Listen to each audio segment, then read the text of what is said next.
Assalamualaikum warahmatullahi wabarakatuh. Assalamualaikum warahmatullahi wabarakatuh. Ini Bu ya, mohon maaf.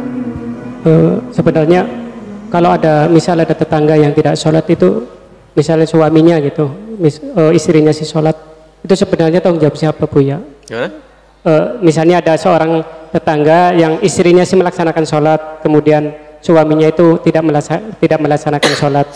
Misalnya saya sih, misalnya kalau mengasih tahu pada anak saya sendiri sih itu mudah. Kalau kepada orang lain kan gimana gitu Bu ya solusinya?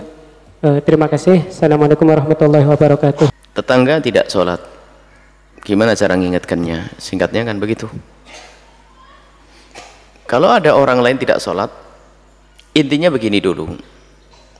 Tengok hatimu. Yang penting itu hati kita dulu terenyuh, hidup tidak hati kita.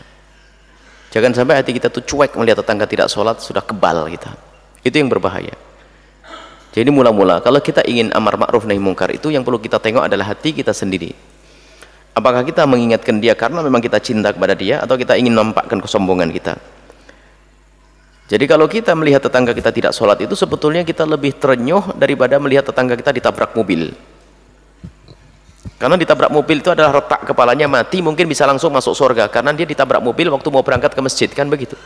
Sementara kalau sudah meninggalkan sholat, neraka. Artinya hati kita harus hidup. Pokoknya jangan cuek deh, itu dulu. Kalau Anda cuek di saat melihat tetangga tidak sholat, khawatir hati Anda yang mati. Baik, kalau sudah hati kita hidup, maka apa yang Anda lakukan pertama? Jangan buru-buru Anda menegur dia dan mengingatkan dia. Panjatkan doa setiap saat, tanda hati Anda hidup. Ya Allah, tetanggaku itu baik, jadikan dia ahli sholat, ampuni dia dan seterusnya. Baru kemudian Anda mencari cara yang paling indah bagaimana agar dia sholat. Sebab orang sholat kadang tidak bisa disuruh sholat. Mungkin kita ajak dia bergaul dulu, ajak main, ajak berkumpul dan seterusnya. Maka pergaulan ini juga membantu sekali kadang muqaddimah. Jadi kalau tutup poin datang assalamualaikum Pak harus sholat, mungkin dia tersinggung dia. Tapi kalau diajak berkumpul misalnya, Pak ya dia gimana Pak kalau kita ngadakan pengajian di kampung ini gimana caranya? Kalau perlu dia diajak ketua, enggak apa-apa, ketua majelis yasinan enggak apa-apa. Dia enggak sholat, kan mikir nanti akhirnya saya ketua majelis kok enggak sholat. Artinya Anda harus punya cara yang jitu bagaimana agar dia itu ke bawah. Jadi jangan tutup poin, sebab kebenaran pun tidak harus diucapkan hari itu. Jadi harus ada muqaddimah yang indah. Bagaimana kita menyampaikan? Tidak perlu kita dengan misalnya pedang, gedar-gedar. Kalau tidak sholat nanti tidak indah. Apalagi dia orang lain. Bukan yang ada di rumah kita. Bahkan di rumah kita pun harus dengan keindahan. Jadi kalau Anda katakan kalau anak saya sih gampang, anak orang lain sama sebetulnya. Anak pun harus dengan niat yang benar. Justru dengan anak itu kadang-kadang kita tuh salah. Mentang-mentang anak, justru kadang kita kurang halus menyuruhnya. Karena mentang-mentang anak, oh no, akhirnya anaknya hanya takut. Bukan anaknya itu tunduk dengan kebenaran, tapi hanya takut dengan bapaknya. Berarti kita belum sukses. Sehingga kalau kita mati, anak kita bisa saja meninggalkan sholat lagi. Jadi strategi ini penting. Yang perlu kita ambil adalah hatinya bagaimana rindu untuk melakukan kebaikan.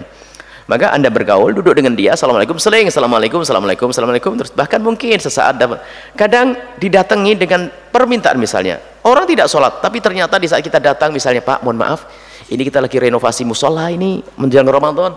Semoga lah kita yuk, kalau bisa siapa yang mau membantu, biarpun 1000, 2000 lah, semoga dengan itu semuanya kita selamat. Ternyata bisa saja terketuk hatinya, lalu membantu. Orang tidak sholat membantu dulu, biarkan dia membantu musola untuk sholat. Maka dengan bantuannya ini bisa jadi menjadi hidup hatinya sehingga dia mau sholat.